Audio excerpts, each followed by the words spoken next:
बिस्मिल्लाहिर्रहमानिर्रहीम अस्सलामुअलैकुम dear students. इस वीडियो लेक्चर के अंदर हम क्लास 9 की पंजाब टेक्स्ट बुक बोर्ड की जो न्यू बुक है उसके चैप्टर नंबर 1 की रिव्यू एक्सरसाइज स्टार्ट करेंगे।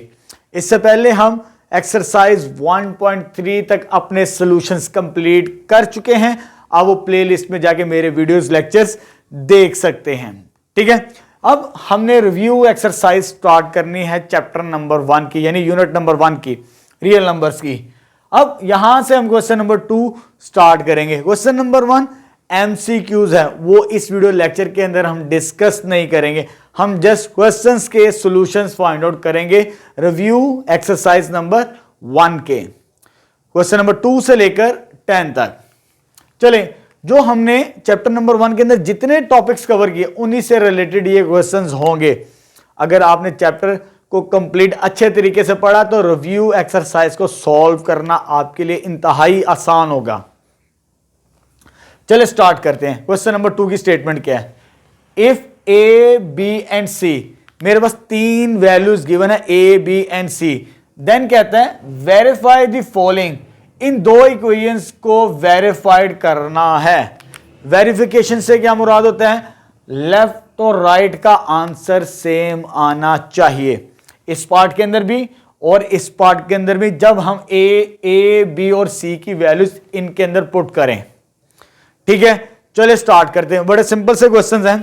चलिए मैं एक और बात बताता चलूं, ये बेसिकली लेफ्ट डिस्ट्रीब्यूटिव लॉ है और राइट डिस्ट्रीब्यूटिव लॉ है। जब हमने रियल नंबर्स की प्रॉपर्टीज को डिस्कस किया था, पढ़ा था, ठीक है, एक्सरसाइज 1.1 के अंदर, वहां पर हमने इन प्रॉपर्टीज को डिस्कस किया था। तो ये लेफ्ट क्यों कहलाती है? क्योंकि ये लेफ्ट के साथ लेफ्ट मल्टीपल है, लेफ्ट साइड से मल्टीपल हो रहा है नंबर, और ये राइट साइड से नंबर मल्टीपल हो रहा है, तो ये राइट डिस्ट्रीब्यूटिव लॉ कहलाता है और ये लेफ्ट डिस्ट्रीब्यूटिव लॉ कहलाता है। ठीक है, चले सॉल्यूशन स्टार्ट करते हैं। हमने जस्ट ए बी और सी की वैल्यूज पुट करके उसको सिंप्लीफाई करना है, इससे ज्यादा कुछ नहीं करना। टेक, पहले ये प्रूफ करते हैं, ये वाली side, take this one A into B plus C और A B A C, first part मैंने ले लिया। अब इसको वेरीफाइड करते हैं। ए की वैल्यू क्या मेरे पास 3/2 आ जाएगी, ब्रैकेट, बी की वैल्यू कितनी है 5/3 आ गई, प्लस सी की वैल्यू कितनी है 7/5। पहले मैं लेफ्ट साइड को सॉल्व करता हूं, उसके बाद मैं राइट साइड को सॉल्व करूंगा। देखिए ये मेरे पास ब्रैकेट के अंदर, मुझे पहले बोर्ड में रूल के मुताबिक पहले ब्रैकेट को सॉल्व करना होता है। तो ब्रैकेट में मेरे पास रैशनल नंबर्स हैं, यानी 2 रैशनल नंबर्स ए ओवर बी या पी ओवर क्यू एक ही बात है। अगर इन्हें प्लस करना हो तो मुझे इन नंबरों का एलसीएम लेना पड़ता है। एलसीएम लेके हम इन्हें सॉल्व करते हैं। जो नीचे नंबर्स होते हैं ना, अगर आपके पास बटे वाली शक्ल है पी ओवर क्यू की फॉर्म के अंदर, दोनों को प्लस करना है या माइनस करना है, तो एलसीएम लेके सॉल्व किया जाता है। ठीक है, एलसीएम का फार्मूला मैं आपको बता देता हूं। एलसीएम का फार्मूला होता है हमारे पास common multiply by non common numbers. ये चेक करना है जो नीचे वाले नंबर्स में इसमें कोई कॉमन आता है, कॉमन से मुराद के इनमें कोई ऐसा नंबर है जो मल्टीपल बनता है, तो कोई भी नहीं है, तो कॉमन तो नहीं है। तो नॉन कॉमन ये तो नहीं है इसमें, तो नॉन कॉमन कौन कौन सा है? वो 3 भी है और 5 भी है। जब 3 और 5 को मल्टीप्लाई करेंगे तो ये तो नहीं है, इसकी जरूरत ही नहीं हमें। ठीक है, तो 3 मल्टीप्लाई बाय 5 दैट इज 15, तो इसका एलसीएम कितना बनता है 15 बनेगा। तो ये 3/2 वैसे ही आ जाएगा और इसका एलसीएम कितना आ जाएगा 15। बात को गौर से सुनना है आपने। जब एलसीएम ले लें, कोई कॉमन फैक्टर ना हो, बात को गौर से सुनना है, कोई कॉमन फैक्टर ना हो तो क्रॉस मल्टीप्लाई, ये इसके साथ मल्टीप्लाई और ये इसके साथ multiply, 5 multiply by 5 plus 3 multiply by 7। इस तरह एलसीएम को सॉल्व किया जाता है A over B plus P over Q की फॉर्म के अंदर, जब कोई कॉमन फैक्टर ना हो। ये फर्स्ट टाइप है एलसीएम के लिए। 3/2 आ गया, इसको सॉल्व करते हैं। ये कितना हो जाएगा मेरे पास 25 और ये कितना हो जाएगा 21 डिवाइडेड बाय 15। ये 3 1s और ये 3 5s बच गया, 1/2 और ये मेरे पास कितना आ जाएगा 25 plus 21 that is 46 divided by ये कितना बच गया 5, और ये अगेन 2 के टेबल 2 1s 2 3 23 बचता है इधर, कैंसिल आउट कर लीजिएगा कैलकुलेटर से, ये बेसिक चीजें हैं। तो ये लेफ्ट हैंड साइड तो मैंने सॉल्व कर दी 23/5। अब मुझे कोशिश करनी जो राइट हैंड साइड पे नंबर्स हैं उनको भी सॉल्व करके मुझे ये वाला नंबर बनाना 25/3। चले, ए की वैल्यू कितनी है 3/2, बी की वैल्यू कितनी है 5/3 प्लस ए की वैल्यू कितनी है 3/2 मल्टीप्लाई बाय सी की वैल्यू कितनी है 7/5। जस्ट ए बी और सी की वैल्यूज पुट कर दी। अब यहां पर देखिए सेम नंबर ऊपर नीचे, ये और ये ऊपर नीचे हो तो कैंसिल आउट कर सकते हैं, 3 3 के साथ कैंसिल आउट हो गया। ऊपर क्या बच गया 5 और नीचे क्या बच गया जस्ट 2 बच गया, प्लस ये इसके साथ मल्टीप्लाई होगा क्योंकि कॉमन फैक्टर कैंसिल आउट नहीं होता, ये इसके साथ मल्टीप्लाई 21 और ये इसके साथ मल्टीप्लाई बाय दैट इज 10 बन जाएगा मेरे पास। ठीक है, अगेन मेरे पास इस तरह की शेप आ चुकी है। अब मुझे एलसीएम लेके सॉल्व करना है इन दोनों का। अब इन दोनों का एलसीएम लेना है, इसमें कॉमन फैक्टर बन सकता है क्योंकि जब 10 को सॉल्व करते हैं नंबर 10 को, 10 के क्या बनते हैं जी 2 मल्टीप्लाई बाय 5, 10 के 2 मल्टीप्लाई बाय 5 और 2 तो वैसे ही रहेगा 2 इज इक्वल टू 2, तो ये मेरे पास कॉमन आ जाएगा। कॉमन कितना आ गया 2 और जो कॉमन नहीं है दैट इज 5 मल्टीप्लाई बाय 5, तो इसका एलसीएम कितना आ जाएगा 10 आ जाएगा मेरे पास। यानी इन दोनों का एलसीएम क्या बनेगा 10 बनेगा मेरे पास। ठीक है, अब ये तो ये मैच कर रहा है, ये तो मैच नहीं कर रहा, तो अगर इसको मैं 5 के साथ मल्टीप्लाई करूंगा तो 10 बनेगा, फिर ये एलसीएम इक्विवेलेंट हो जाएगी। ये सेकंड टाइप होती है जब कॉमन फैक्टर मिल जाए। ये जो 5 के साथ मल्टीप्लाई करना मींस इसके साथ आपने मल्टीप्लाई करवाना है। 5 5 25 प्लस ये सेम है, इसको किसी के साथ मल्टीप्लाई करने की जरूरत नहीं है क्योंकि ये 10 1 है और 21 को 1 के साथ मल्टीप्लाई करें तो 21 होता है। ये छोटी क्लासों के अंदर ये चीज आप ये टेक्निक सीखते हैं सॉल्व करते वक्त। तो ये आ जाएगा मेरे पास 46 और ये आ जाएगा मेरे पास 10, ये अगेन 2 का मल्टीपल है तो ये 23 और ये 5, तो ये आ जाएगा 23/5। तो ये रिजल्ट तो वेरीफाइड हो चुका है हमारे पास। ठीक है, अब इसी तरह हम सेकेंड पार्ट इसको भी सॉल्व करते हैं। इसमें भी इसी तरह हमने एबीसी की वैल्यूज पुट करके सॉल्यूशन निकालना है। सेकेंड पार्ट क्या मेरे पास ए प्लस बी इंटू सी, ए सी प्लस बी इंटू सी, वैल्यूज पुट करते हैं इसके अंदर। वैल्यूज क्या आ जाएंगी मेरे पास, ए की वैल्यू क्या है सॉरी 3/2 प्लस बी की वैल्यू कितनी है 5/3 और मल्टीप्लाई सी की वैल्यू कितनी है 7/5। पहले मैं इस साइड को सोल्व करूंगा फिर राइट साइड की तरफ चलेंगे हम। ठीक है, तो राइट साइड को बाद में सोल्व करते हैं, तो वो मेरे पास होती है ए सी प्लस बी सी। थोड़ी स्पेस कर लेते हैं। अब यहां पे ये 3 कैंसल आउट नहीं करना, प्लस का साइन है, यहां पे मैंने 3 कैंसल आउट किया है। मल्टीप्लाई में आप कैंसल आउट कर सकते हैं ऊपर नीचे, प्लस माइनस में नहीं करना, याद रखना है। जब P ओवर Q की फॉर्म के अंदर मेरे पास प्लस या माइनस हो तो एलसीएम लेके सॉल्व किया जाता है नीचे वाले नंबर्स का। क्या 2 और 3 में कोई कॉमन फैक्टर है? कोई कॉमन फैक्टर नहीं है। जब कोई कॉमन फैक्टर ना हो, सिंपल अब मैं आपको डायरेक्ट बताऊंगा, जब इसमें कोई कॉमन फैक्टर ना हो, इन दोनों को मल्टीप्लाई करें तो आंसर कितना आता है, दैट इज 6। क्लियर है? जब कॉमन फैक्टर ना हो, ये इसके साथ मल्टीप्लाई और ये इसके साथ मल्टीप्लाई, मीन्स ये आ जाएगा 3 multiply by 3 plus 2 multiply by 5, ये ब्रैकेट आ गई मेरे पास, और बाहर क्या मेरे पास 7/5 आ गया। क्लियर है? अब ये कितना हो जाएगा मेरे पास, दैट इज 9, 3 3 are 9 और ये कितना हो जाएगा 10 और डिवाइडेड बाय 6 और मल्टीप्लाई कितना हो रहा है ब्रैकेट में, दैट इज 7/5, ये कितना हो जाएगा 19 और नीचे कितना हो जाएगा 6 मल्टीप्लाई बाय 7/5। क्लियर है?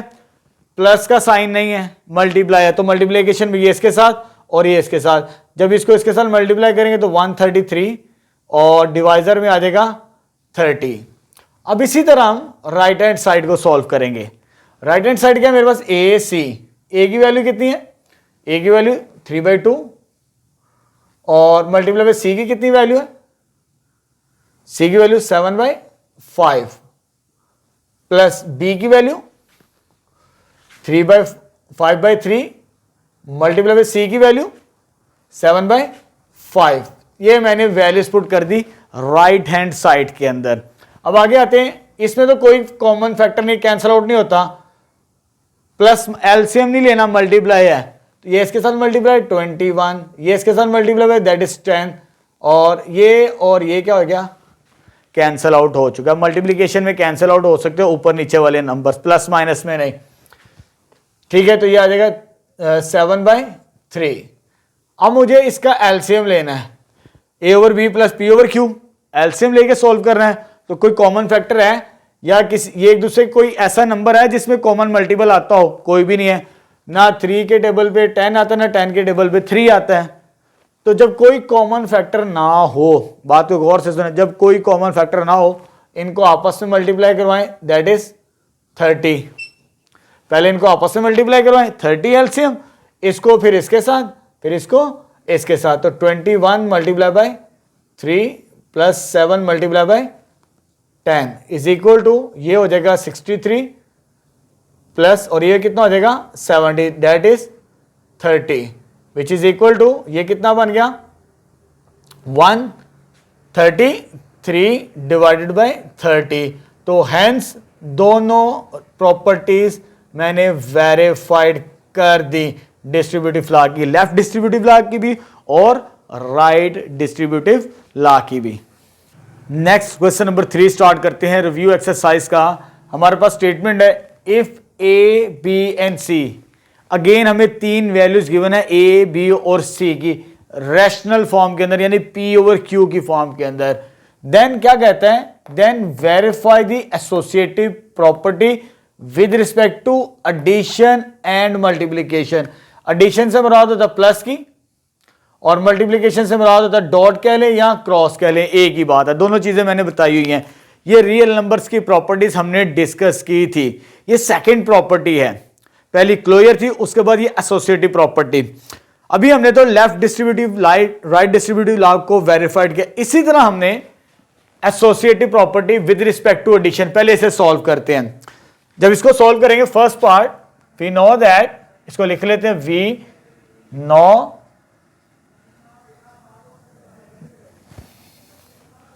नो दैट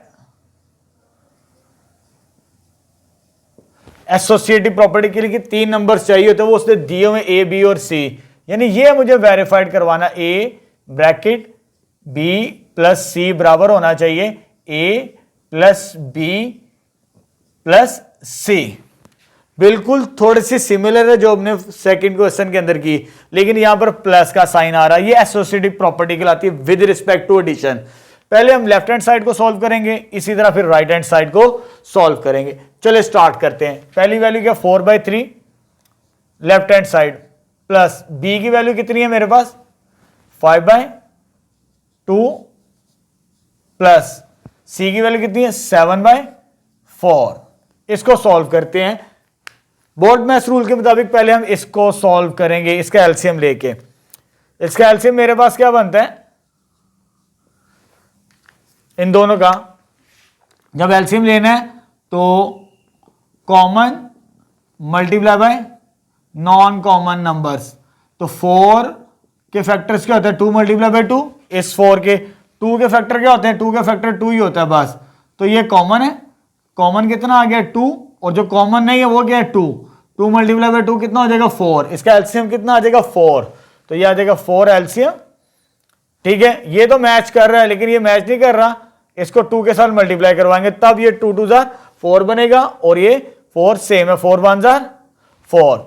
इसको इसके साथ मल्टीप्लाई करवाएंगे 2 5 10, और 1 को 7 के साथ दैट इज 7। तो ये एलसीएम का अभी हमने मेथड सीखा था क्वेश्चन नंबर 2 के अंदर। राइट हैंड साइड को बाद में देखते हैं। और ये आ जाएगा मेरे पास 4/3 प्लस ये कितना आ जाएगा 17/4। अब ये अगेन मुझे सॉल्व करना है एलसीएम लेके। क्या इनमें कोई कॉमन फैक्टर है, कोई कॉमन फैक्टर नहीं है। जब कोई कॉमन फैक्टर ना हो तो ये तो नहीं है, तो नॉन कॉमन कौन कौन से हैं 3b और 4b है। तो 3 मल्टीप्लाई बाय 4 इसके लिए कितना बनता है एलसीएम 12। तो इसका एलसीएम कितना आएगा 12 आ जाएगा जब कोई कॉमन फैक्टर ना हो। फर्स्ट टाइप मैंने क्वेश्चन नंबर 2 के अंदर भी बताया। तो फिर ये इसके साथ मल्टीप्लाई, ये इसके साथ मल्टीप्लाई, तब होता है क्रॉस मल्टीप्लाई जब कोई कॉमन फैक्टर ना हो। तो 4 मल्टीप्लाई बाय 4 आ जाएगा मेरे पास, और प्लस 3 मल्टीप्लाई बाय 17, तो ये कितना हो जाएगा 16 प्लस 51 डिवाइडेड बाय 12। तो फाइनल आंसर क्या बनेगा इसका 67/12। तो ये लेफ्ट हैंड साइड अभी मैंने सॉल्व की है। अब मैं राइट हैंड साइड को सॉल्व करूंगा इसी तरह। राइट हैंड साइड मेरे पास ये है, पहले ए की वैल्यू कितनी है 4/3 प्लस बी की वैल्यू कितनी है 5/2 प्लस सी की वैल्यू कितनी है 7/4। तो बोर्ड मैथ्स रूल के मुताबिक पहले ब्रैकेट को सॉल्व करेंगे। जब ब्रैकेट को सॉल्व करना है तो एलसीएम लेना है। क्या इनमें कोई कॉमन फैक्टर है? नहीं कोई कॉमन फैक्टर। तो इन दोनों को मल्टीप्लाई करवाएं तो कितना आंसर आता है दैट इज 6। तो फिर ये इसके साथ मल्टीप्लाई और ये इसके साथ मल्टीप्लाई तब करते हैं जब कोई कॉमन फैक्टर ना हो। जब कोई कॉमन फैक्टर ना हो इनको मल्टीप्लाई करें तो ये लिखें 6 और इसको इसके साथ और इसको इसके साथ 4 multiply by 2 plus 3 multiply by 5 plus 7/4। अब इसे हम ब्रैकेट को सॉल्व कर रहे हैं। ठीक, ये आ जाएगी ब्रैकेट यहां पे is equal to 4 2 8 15 3 5 15 divided by 6 आ गया मेरे पास। ठीक है, ब्रैकेट को खत्म कर देते हैं हम इस स्टेप के अंदर 7/4। तो इधर कितना आ जाएगा मेरे पास 23 डिवाइडेड बाय 6 7/4। ठीक है, अब यहां पर मुझे कॉमन फैक्टर लेक आता है मेरे पास, कॉमन फैक्टर 2 आता है। जब कोई कॉमन फैक्टर आता हो, जैसे मुझे पहले इसके फैक्टर बनाने पड़ेंगे 6 के फैक्टर क्या बनते हैं 2 मल्टीप्लाई बाय 3, 4 के फैक्टर क्या बनते हैं 2 मल्टीप्लाई बाय 2। तो ये सेम है, एलसीएम में ये आ जाएगा, बाकी जो 2 टर्म्स बची उसको भी लिखेंगे। तो एलसीएम मेरे पास बनेगा एलसीएम 2, ये कॉमन आ गया, नॉन कॉमन नंबर्स क्या है 2 मल्टीप्लाई बाय 3 दैट इज 12। तो इसका एलसीएम कितना बनता है दोनों का दैट इज 12। जब 12 एलसीएम बनता है, ठीक है, इसको मुझे सेम भी तो बनाना है। इसको 2 के साथ मल्टीप्लाई करेंगे तो 12 बनेगा, इसको 3 के साथ मल्टीप्लाई करेंगे तो 12 बनेगा मेरे पास। ठीक है, इसको इसके साथ मल्टीप्लाई करवाना पड़ता है, इसको इसके साथ मल्टीप्लाई करवाएंगे तो ये हो जाएगा 46, और जब इसको इसके साथ मल्टीप्लाई करवाएंगे ये हो जाएगा 21। क्लियर है? उसके बाद लास्ट में जब एडअप करेंगे तो 67/12 ये वेरीफाइड हो गया फर्स्ट पार्ट। अभी विद रिस्पेक्ट टू एडिशन हुई है, ये associative property with respect to addition है। अब हमने इसी तरह मल्टीप्लिकेशन के अंदर चेक करनी है, यानी अब प्लस का साइन नहीं आएगा, या मल्टीप्लाई आएगा या डॉट आएगा। अब सेकंड पार्ट की तरफ आते हैं। Second part associative property with respect to multiplication, वो होती है मेरे पास ए बी डॉट या क्रॉस कह लें, क्रॉस यूज कर लेते हैं, चलें आसानी हो जाएगी, क्रॉस मल्टीप्लिकेशन, और उसके बाद ए क्रॉस बी ब्रैकेट क्रॉस सी।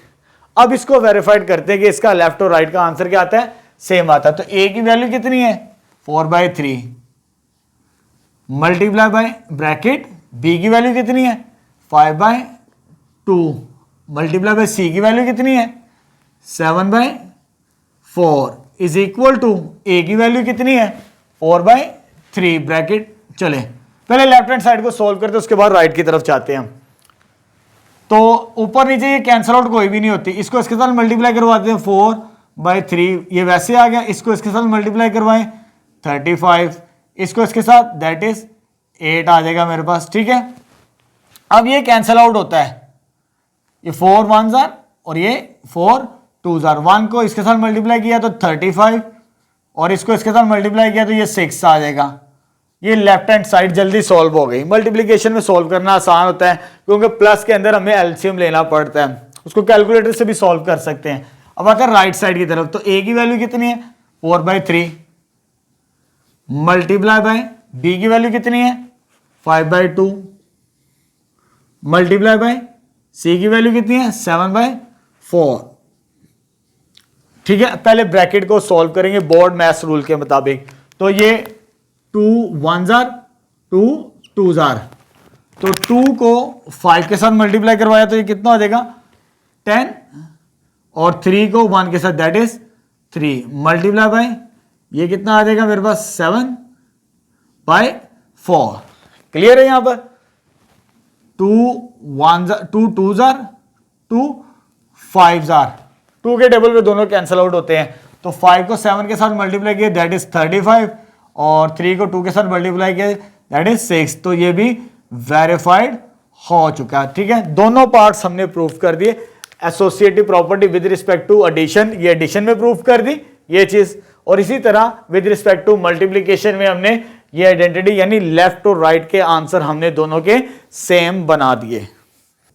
नेक्स्ट क्वेश्चन नंबर 4 स्टार्ट करते हैं। स्टेटमेंट हमारे पास is 0 is a rational number, अगर रैशनल नंबर है तो उसे एक्सप्लेन कीजिए। ठीक है, बड़ा सिंपल सा फॉर्म है, इसका आंसर है गैस, उसकी रीजन बतानी है हमने। ठीक है, 0 इज अ रैशनल नंबर, क्यों? बिकॉज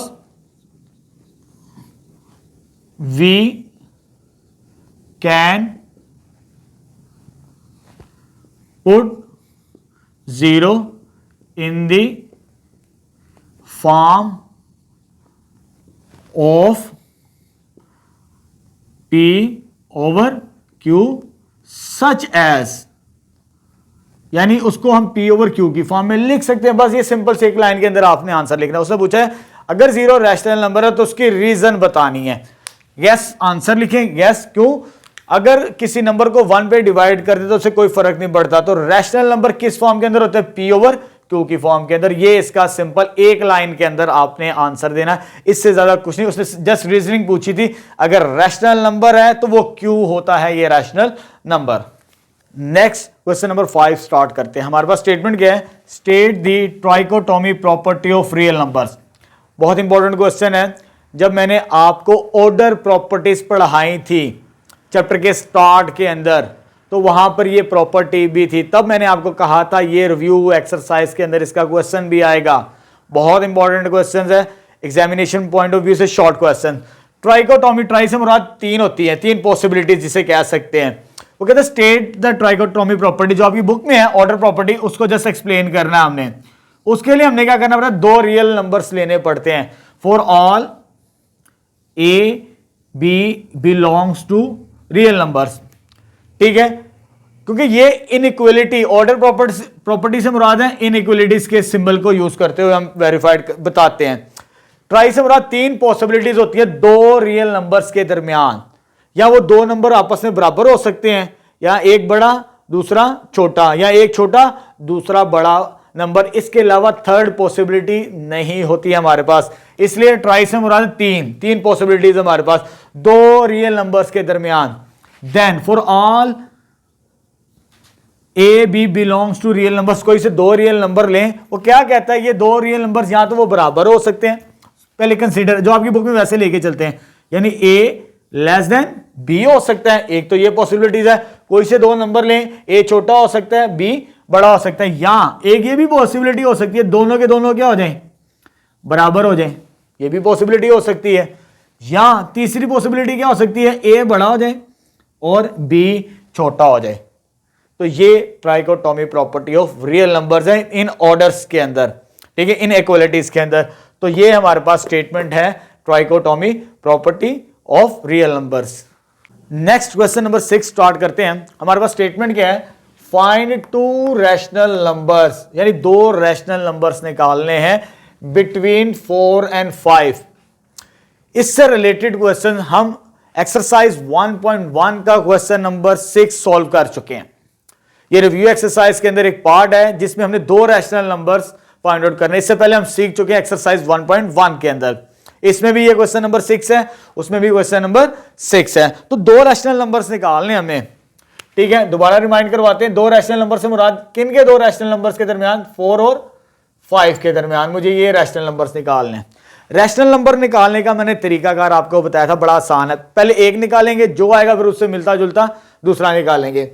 रैशनल नंबर यानी दरमियान में, यानी इन दोनों को प्लस करके 2 पे डिवाइड कर देंगे। तो फर्स्ट नंबर क्या आ जाएगा मेरे पास? First number that is 4 plus 5 divided by 2, ये काम करना है। सेकंड पार्ट भी बिल्कुल इससे मिलता जुलता है, वहां पे 3 एंड 4 था, यहां पे 4 एंड 5 है, जो एक्सरसाइज 1.1 का क्वेश्चन था। तो फर्स्ट नंबर जब रैशनल नंबर निकालना है, क्योंकि रैशनल नंबर किस शेप के अंदर होता है, पी बाई क्यू की फॉर्म के अंदर, तो जब इनके दरमियान निकालना है तो दोनों को प्लस करके 2 पे डिवाइड कर दो। तो पहला नंबर तो बहुत आसान होता है, ये निकल आया। वो नंबर क्या है, आ गया मेरे पास 9/2 पहला नंबर। अब मुझे एक और नंबर निकालना है, 4 और 5 के दरमियान ही निकालना है। फिर क्या करना पड़ेगा, या तो मैं ये पेयर चूज कर लूं चाहे ये पेयर चूज कर लूं, ये आपकी चॉइस है। पहले तो इन दोनों की मदद से मैंने निकाला, दोनों को प्लस करके 2 पे डिवाइड कर दिया। अब मैं इस पेयर को चूज करते हुए अपना दूसरा number rational number find out करूंगा। तो सेकंड नंबर कैसे आ जाएगा मेरे पास, सेकंड रैशनल नंबर मैं इन दो नंबरों को यूज करूंगा। ये भी कर सकते हैं, ये आपकी चॉइस होती है। यानी इसको और इसको प्लस करके 2 पे डिवाइड करेंगे, यानी 9/2 प्लस 5 डिवाइडेड बाई 2। तो मैं इसको इस शेप के अंदर लिख रहा हूं ताकि सिंप्लीफिकेशन करना हमारे लिए आसान हो। वो तो ऊपर सिंपल से नंबर थे 4 और 5, उनको तो 4 + 5 करके 2 से डिवाइड करके इस तरह सॉल्व कर लिया, लेकिन इसमें ऐसे नहीं करूंगा। अब मुझे इसको सॉल्व करना है। इसका एलसीएम क्या बनेगा, 2। इधर कोई कॉमन फैक्टर ना हो जिसके नीचे 1 हो, तो ये इसके साथ क्या होता है, मल्टीप्लाई। तो 2 5 के साथ क्या होगा, मल्टीप्लाई। तो 9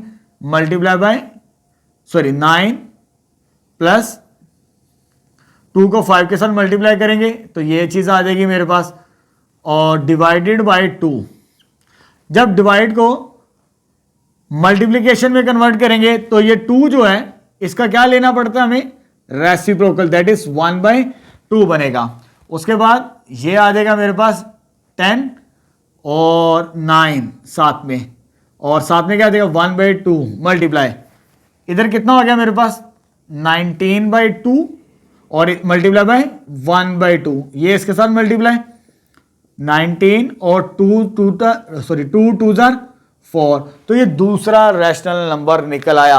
मैं दोबारा रिपीट कर रहा हूं, मुझे इनके दरमियान रैशनल नंबर्स फाइंड आउट करने थे। तो पहला रैशनल नंबर कैसे मिलता है, इन दोनों को प्लस करके 2 पे डिवाइड कर दो, वो आ गया। मिसाल के तौर पर वो ये नंबर था। अब मुझे 4 और 5 के दरमियान एक और नंबर चाहिए, तो मैं इस पेयर को यूज करूंगा। तो ये नंबर जो मैंने कैलकुलेट किया ये वाला, तो इनके दरमियान आता है, लेकिन वो बेसिकली बनता किन के दरमियान है, 4 एंड 5 के दरमियान ही बनता है। तो क्या करना पड़ता है, फिर इन दोनों को प्लस करके 9/2 प्लस 5 को 2 पे डिवाइड करें और सॉल्व करें, तो ये आंसर आ जाएगा second rational number. Next question number 7 start करते हैं। इसके 3 पार्ट्स हैं, इन एक्सप्रेशन को हमने सिंप्लीफाई करना है।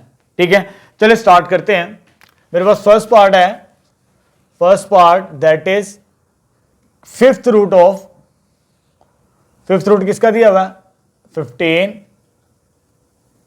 35 ओवर जी की पावर 20। ठीक है, अब इस एक्सप्रेशन को मुझे सिंप्लीफाई करना है। सिंप्लीफिकेशन कैसे करेंगे, रेडिकल एक्सप्रेशन की प्रॉपर्टीज, यानी फिफ्थ रूट है, हर एक के साथ लैदा कर देते हैं हम, इस नंबर के साथ भी, इस नंबर के साथ भी, इस नंबर के साथ भी। तो यह आ जाएगा फिफ्थ रूट ऑफ x की पावर 15, इधर 5 आएगा, multiply by fifth root of y की पावर 35 डिवाइडेड बाय z की पावर कितनी है 20, लेकिन इसका क्या लेना हमने, फिफ्थ रूट लेना है। ठीक है, अब ये रूट इसके साथ कैंसिल आउट होता है, लेकिन अगर इसको थोड़ा सा मॉडिफाई कर लें, ये x की पावर 15 है, और मैंने आपको बताया था अगर nth रूट हो वो किसके बराबर होता है, पावर 1/n के बराबर। तो इसको मैं 1/5 लिख सकता हूं। इसको भी मैं लिख सकता हूं y की power 35 whole power 1/5 divided by z की पावर 20 होल पावर 1/5 आ जाएगी मेरे पास। ठीक है, पहले तो प्रॉपर्टी यूज की रेडिकल की, ये हम पढ़ चुके हैं पहले, उसके बाद इसको सेपरेट किया जा सकता है। तो मैंने इस एक्सप्रेशन को एक्सपोनेंशियल फॉर्म के अंदर लिख के सिंप्लीफाई करना है। अब देखिए 5 1 जार 5 3 जार मींस x की पावर कितनी आ गई, 3 आ गई। 5 1 जार 5 7 जार, तो y की पावर कितनी आ गई, 7 आ गई, डिवाइडेड बाय 5 1 जार 20, ये 4 बचेगा यहां पर, तो z की पावर कितनी आ जाएगी 4। तो ये वाला एक्सप्रेशन सिंप्लीफाई हो जाएगा। ठीक है, अब सेकंड पार्ट स्टार्ट करते हैं। इसका तो आंसर आ गया मेरे पास। सेकंड पार्ट ही मेरे पास ये दिया है, इसका बड़ा सिंपल सा, वो भी क्या मेरे पास 27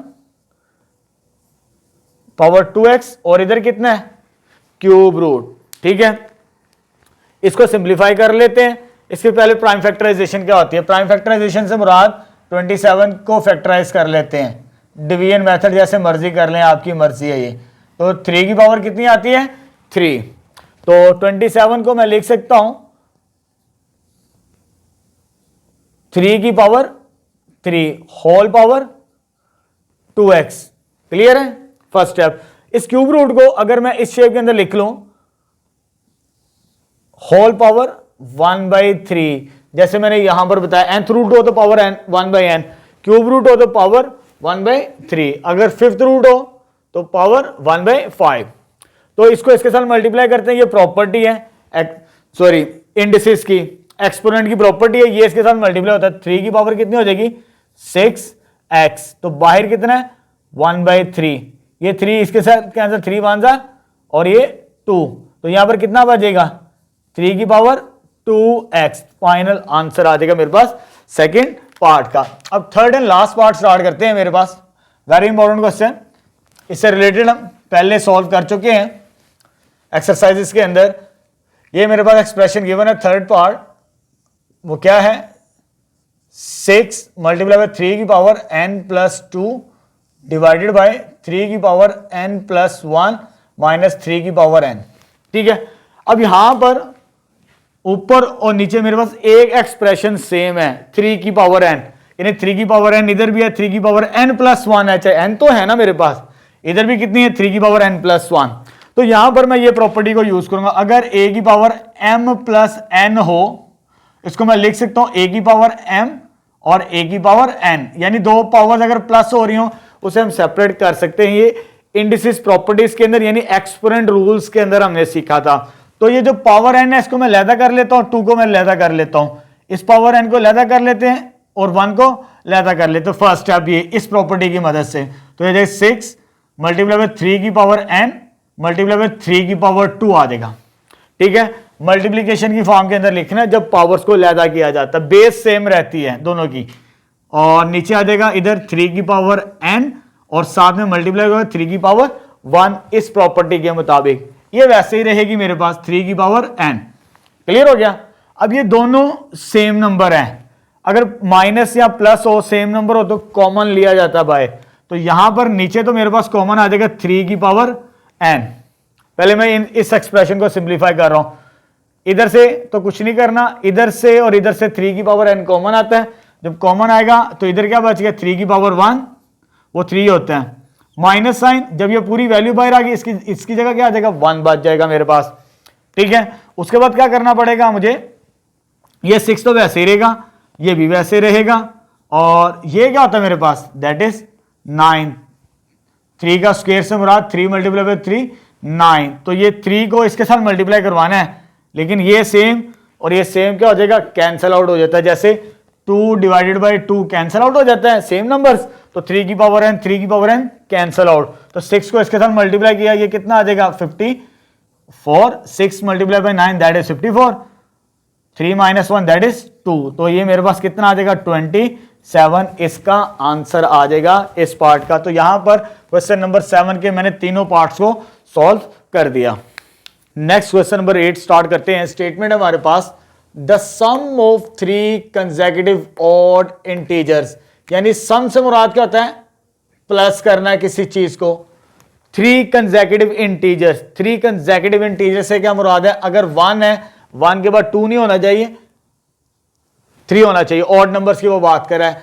3 कंसेक्यूटिव ऑड इंटीजर्स, सम तो करना ही है। सम किनका करना है? 3 नंबर्स लेने, वो भी ऑड नंबर्स लेने हैं। 1 के बाद 3 के बाद क्या था? ये 5, ये कंसेक्यूटिव इंटीजर्स हैं। अगर 1 ना हो, 3 5 के बाद क्या होगा? 7, ये कंसेक्यूटिव इंटीजर्स हैं। वो कहता है अगर आप 3 ऑड नंबर्स को प्लस करें, सम करें, उसका आंसर किसके बराबर है? 51 के बराबर। फाइंड 3 इंटीजर्स, यानी वो नंबर हमने मालूम करने हैं, वो ऑड नंबर्स मालूम करने 3, वो कौन से 3 ऑड नंबर्स होंगे जिनको प्लस करने से आंसर क्या आता है 51। चलो स्टार्ट करते हैं, क्योंकि ये एप्लीकेशन ऑफ रियल नंबर से रिलेटेड, इससे मिलता जुलता सवाल हमने प्रीवियस एक्सरसाइज के अंदर भी स्टार्ट किया था, ठीक है, जब हमने एक्सरसाइज 1.3 स्टार्ट की थी। तो वैसे ही लेके चलेंगे। वहां पर हमने बात की थी सिंपल नंबर्स की, यहां पे कंसेक्यूटिव ऑड नंबर्स हैं, तो ऑड में 1 का गैप होता है। अगर मिसाल के तौर पर मैं लेट कर लो तो एक x है, यानी ये ऑड नंबर है, एक ऑड नंबर है, हमें 3 बनाने हैं ना, इससे अगला ऑड नंबर क्या होगा, वो x+1 नहीं होगा, वो x+2 होगा, क्योंकि इनके दरमियान डिफरेंस कितना है 2 का डिफरेंस, यानी 2 ऐड करेंगे तो ये बनता है। तो नेक्स्ट ऑड नंबर क्या होगा मेरे पास x+2, उससे नेक्स्ट ऑड 2 और ऐड करें तो x+4। ये 3 कंसेक्यूटिव ऑड नंबर्स बनेंगे। अगर मैं x की वैल्यू 1 पुट करूं तो ये 1 है, 1+2 कितना हो जाएगा, ये 3 हो जाएगा, 1+4 कितना हो जाएगा 5। ऑड नंबर्स बन रहे हैं ना, अगर x ऑड नंबर आ जाए, ठीक है, तो ऑड नंबर्स का ऑर्डर इस तरह रखते हैं हम, 3 कंसेक्यूटिव नंबर्स का जो हमें मालूम करने हैं। Let x, x+2, x+4 be 3 consecutive odd numbers जो मुझे मालूम करने हैं, मैंने उन्हें फर्ज कर लिया, ठीक है। अब वो कहता है इनको क्या करना है, सम करना है। सम से मुराद क्या होता है, प्लस करना। जब हम प्लस करेंगे x plus x+2 plus x+4, यानी तीनों को प्लस करें, आंसर कितना बनता है, दैट इज 51। बस यहां से नंबर्स निकाल ले, तुम्हारा आंसर आ जाएगा। चले सॉल्व करके x की वैल्यू पहले निकालते हैं। x प्लस x कितना हो जाएगा, दैट इज 3x। 2 + 4 कितना हो जाएगा, दैट इज 6।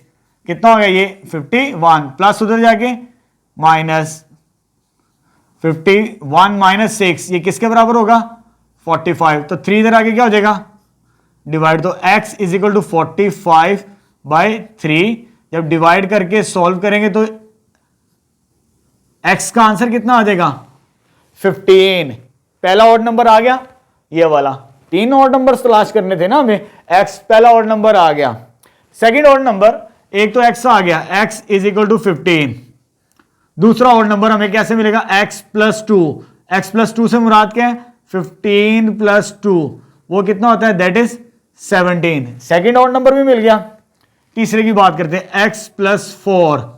ये चीज x+4 से मुराद x की वैल्यू कितनी है 15 + 4, तो ये कितना हो जाएगा 19।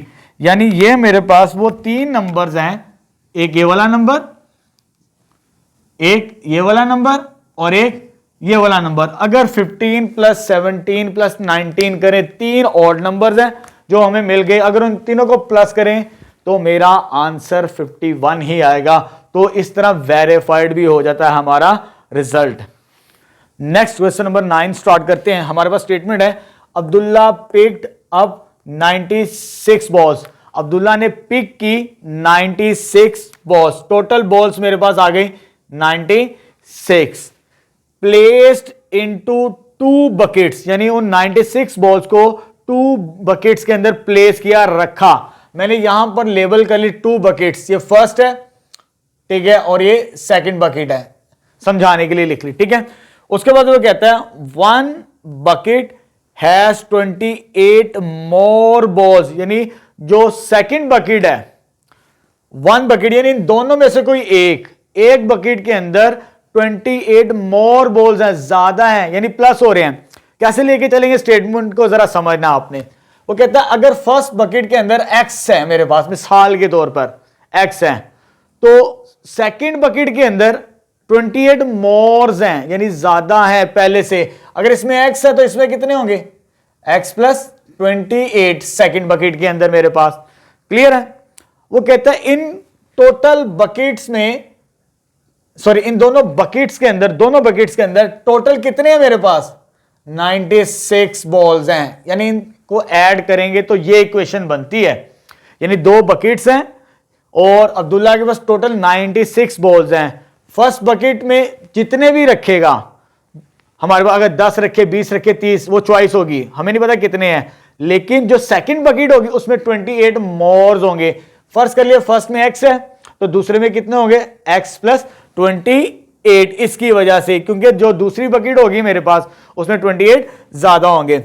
आगे वो कहते हैं how many ball were in each bucket, यानी इस बकेट में बताना कितने होंगे बॉल्स और इस बकेट के अंदर भी बताना है कितने बॉल्स होंगे मेरे पास। ठीक है, तो इक्वेशन मैंने आपको बना दी है, इसी तरह हम सॉल्व कर लेते हैं इसको। पहले सिंपली नीचे लिख लेते हैं x प्लस 28 किसके बराबर है 96 के, तो x प्लस x कितना हो जाएगा दैट इज 2x, 96 माइनस 28, तो जब ये माइनस करेंगे तो ये हो जाएगा मेरे पास 70, कितना बनता है ये 68, ये 68 बनता है, इसको 2 पे डिवाइड करेंगे तो ये मेरे पास आ जाएगा 34, यानी इस बकेट के अंदर, फर्स्ट बकेट के अंदर, ठीक है, अगर फर्स्ट बकेट मेरे पास है, फर्स्ट बकेट में कितना है जी x मैंने फर्स्ट किया था, उसमें टोटल कितने हैं 34, तो सेकंड में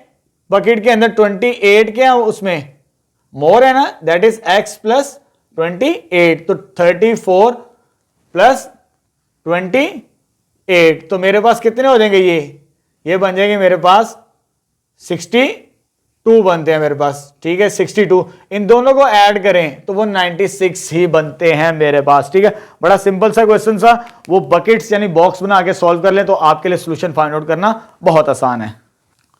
नेक्स्ट क्वेश्चन नंबर 10 स्टार्ट करते हैं, ये इस चैप्टर का भी और इस एक्सरसाइज का भी लास्ट क्वेश्चन है। ठीक है, एप्लीकेशन ऑफ रियल नंबर से रिलेटेड। ठीक है, स्टार्ट करते हैं। क्या स्टेटमेंट है, Salma invested ₹3,50,000 in a bank. Salma ने बैंक के अंदर इन्वेस्ट किए पैसे, यानी रखे हुए उसने पैसे, कितने पैसे रखे 3,50,000 बैंक के अंदर, which paid simple interest profit at the rate of this, यानी बैंक उसे इस रेट पर प्रॉफिट देता है पर एनम, यानी एक साल के बाद उसको इतना प्रॉफिट मिलेगा इतने पैसों के ऊपर, उसे कैलकुलेट करेंगे कितना प्रॉफिट मिलेगा हमें।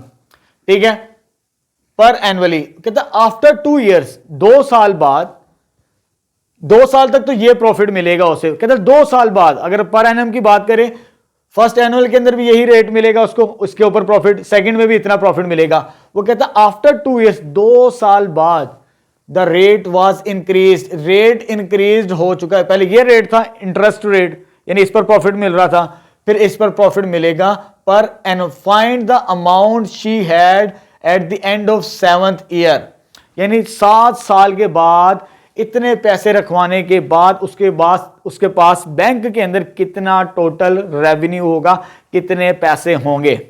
यहां पर हम इसे 2 पार्ट्स के अंदर सॉल्व करेंगे।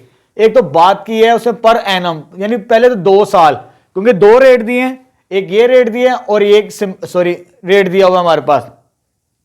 पहले इस पर इंटरेस्ट रेट कैलकुलेट करेंगे, 2 साल तक है ये, 2 साल के बाद जो अगले 5 साल, क्योंकि टोटल हमने कितने निकालने, 7 साल की अमाउंट निकालनी है ना, तो पहले 2 साल की पहले निकालेंगे, फिर हम 5 साल की निकालेंगे, लास्ट में जाके उसे एड अप करेंगे। यानी इस क्वेश्चन के अंदर मैंने 2 पार्ट्स के अंदर इसे सॉल्व करना है। चलिए स्टार्ट करते हैं। पी से मुराद होता है प्रिंसिपल अमाउंट, ये हमने एप्लीकेशन जब कर रहे थे इनसे रिलेटेड, उसमें भी ये सवाल है, तभी ये बात की थी, ये काउंटिंग से रिलेटेड क्वेश्चन है। प्रिंसिपल अमाउंट यानी मेरे पास कितनी अमाउंट है टोटल इस वक्त इनिशियली तौर पर, वो है 3,50,000। मार्क करते जाते हैं, अब कैलकुलेशन स्टार्ट करते हैं हम अपनी। 3,50,000 टाइम पीरियड पहले 2 साल के लिए निकालनी है हमने, टोटल तो हमने 7 साल के लिए निकालनी है, लेकिन उससे क्या 2 साल के लिए इतना रेट है, नेक्स्ट 5 ईयर के लिए क्या रेट होगा, वो ये रेट मिलेगा उससे। ठीक है, फाइंड, चलो सॉरी यहां पे 2 टाइम पीरियड कितना आ गया, 2 इयर्स आ गया मेरे पास इसके लिए, क्लियर है। उसके बाद इंटरेस्ट रेट मेरे पास क्या आ जाएगा, इंटरेस्ट रेट इस साल में कितना जी 7/1/4%। ठीक है, पहले 2 सालों में इतना परसेंटेज उसे मिल रहा था। ठीक है, अगर इन तीनों फॉर्मूलों को इसमें पुट करेंगे तो मेरे पास सिंपल इंटरेस्ट, यानी बैंक ने उसे कितना प्रॉफिट दिया इतनी अमाउंट के ऊपर 2 साल के बाद इस रेट के ऊपर, ये सिंपल इंटरेस्ट का फॉर्मूला है। यानी P से मुराद प्रिंसिपल अमाउंट, T से मुराद टाइम पीरियड, R से मुराद किस रेट पर डिवाइडेड बाय 100, तो उतना प्रॉफिट मुझे बैंक की तरफ से मिल जाएगा। तो पहले 2 साल का निकालेंगे क्योंकि 2 साल पर ये रेट दे रहा है। चलिए अब आगे आते हैं। प्राइस क्या मेरे पास 3 50,000 मल्टीप्लाई बाय टाइम पीरियड 2 है, और किस रेट पर, इसको कैलकुलेट कर लेते हैं। तो ये तो आता है 7.5 परसेंटेज से मुराद क्या होता है 100 पे डिवाइड करना। इसको सॉल्व करेंगे, सॉरी 7.25, और ये आ जाएगा 0.075, तो ये आ जाएगा 0.075 डिवाइडेड बाय 100 से डिवाइड करना है। जब आप इसे कैलकुलेट करेंगे तो ये मेरे पास आ जाएगा interest rate after calculation this number. जब आप कैलकुलेटर से इसे कैलकुलेट कर लेंगे, इतने अमाउंट के ऊपर बैंक में सलमान ने इतने पैसे रखवाए, इतना उसे प्रॉफिट मिलेगा इस रेट के ऊपर 7/1/4% पर एनम के हिसाब से, ठीक है। तो क्योंकि हमने 2 साल की निकाली थी, 2 साल का इंटरेस्ट रेट इतना बैंक ने उसे दिया 2 सालों के अंदर। क्योंकि आफ्टर 2 इयर्स, वो पैसे भी तो हमने बताने कि 2 साल अमाउंट कितनी होगी 2 साल के बाद। इनिशियल अमाउंट तो मेरे पास ये थी, 2 साल बाद अमाउंट कितनी होगी, ये प्रॉफिट जितना इंटरेस्ट मिला और ये प्रिंसिपल अमाउंट, टोटल अमाउंट का ये फॉर्मूला होता है आफ्टर 2 इयर्स। प्रिंसिपल अमाउंट कितनी है मेरे पास 3.5 प्लस सिंपल इंटरेस्ट क्या निकाला 50750, तो ये मेरे पास आ जाएगा आफ्टर कैलकुलेशन 47,400, ये चीज आ जाएगी मेरे पास, ठीक है। इसे एडअप करेंगे, 2 साल बाद सलमा के पास इतने पैसे हैं, लेकिन मुझे निकालने कितने हैं 7 इयर्स के बाद। 2 साल के तो निकल गए, 2 साल के निकल गए, पीछे हमने कितने निकाले 5 साल के, लेकिन जो 5 साल के वो किस रेट पर हमें मिलेंगे, इस रेट पर। 2 साल के बाद अब हमने 5 साल की तरफ जाना है नेक्स्ट फाइंड आउट करने के लिए। तो मैंने लाइन लिखी है, now will find the amount for next 5 years eight the rate of 8% per annum, इसके हिसाब से। अब हम सिंपल इंटरेस्ट निकालेंगे। अब मेरी ये प्रिंसिपल अमाउंट है जी, 2 साल बाद प्रिंसिपल अमाउंट स्टार्ट में ये थी, अब ये आ जाएगी, ठीक है 2 साल बाद, क्योंकि हमने टोटल 7 इयर्स की निकालनी, 2 इयर्स की निकालनी। अब मेरे पास ये प्रिंसिपल अमाउंट है, इसके ऊपर मुझे 8% का रेवेन्यू बताना कितना बनेगा। फिर हमने चेकआउट करेंगे टोटल अमाउंट सलमा के बाद 7 साल के बाद कितनी हुई।